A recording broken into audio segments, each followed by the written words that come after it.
नमस्कार। मैं डॉक्टर हेम श्रीवास्तव। सूर्य से गर्मी धरती पर आती है।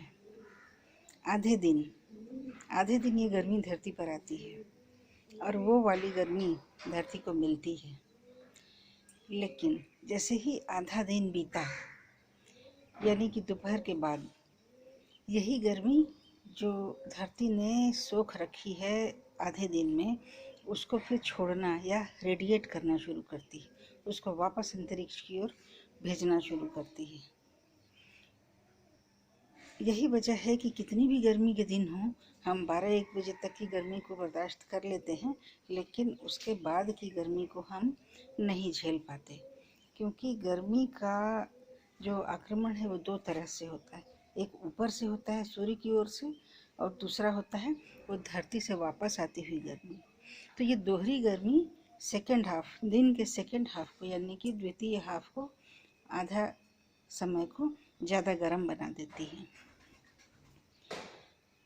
इसका कारण ये है कि प्रथमार्ध में गर्मी आती है, वो सोख ली जाती है, और फिर उसके बाद इससे जो इवापोरेशन होता है, जो पानी का भाप बनती है, वो आसमान में ऊपर जमा होने लगती है। आसमान में ऊपर जमा होने के कारण ये जो रेडिएशन वाली गर्मी जो पृथ्वी से ऊपर जाती है, वो वापस लौट आती है, यानी कि पृथ्वी और बादलों के बीच वो कैद हो जाती है। जो बादल ऊपर जाकर बन गए, उन्होंने ताप को ऊपर जाने नहीं दिया, तो ये जाकर के कैद हो जाती है। कैद होने के कारण वातावरण का तापक्रम बढ़ जाता है। तो ये कैद हुई गर्मी धीरे धीरे छितरा जाती है। लेकिन कभी कभार ये कैद हुई गर्मी अपवाद स्वरूप कभी कभार ऐसा होता है कि ये गर्मी जमा होती चली जाती है, फिर छितरा नहीं पाती है, और वो एकदम आइसोलेटेड टापू की तरह बिहेव करने लगती है, एकदम आइलैंड की तरह हो जाती है, वो अपनी जगह से हिलेगी नहीं। तो इस स्ट्रक्चर को, ये अर्धचंद्राकार रचना होती है, जिसका कि पतला हिस्सा ऊपर होता है और चौड़ा हिस्सा नीचे होता है। इसको हम कहते हैं हीट डोम।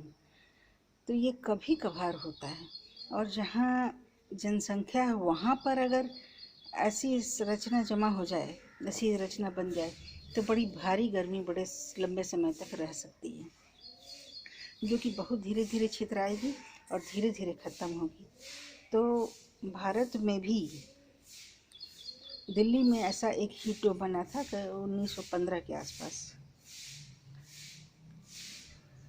और यह रचना अभी कनाडा के छत पर विद्यमान है। ऐसी रचना भी कनाडा के ऊपर बनी हुई है। इस कारण से कनाडा में भारी गर्मी चल रही है, और 10,000 साल के बाद कनाडा में ऐसी घटना घटी है हीट डोम बनने की। तो फिर ये कनाडा की छत पर क्यों बना था? यह जो हवाएं मेक्सिको के ऊपर चलती हैं, जो गर्मी मेक्सिको से छूटती है, उसके कारण बना था।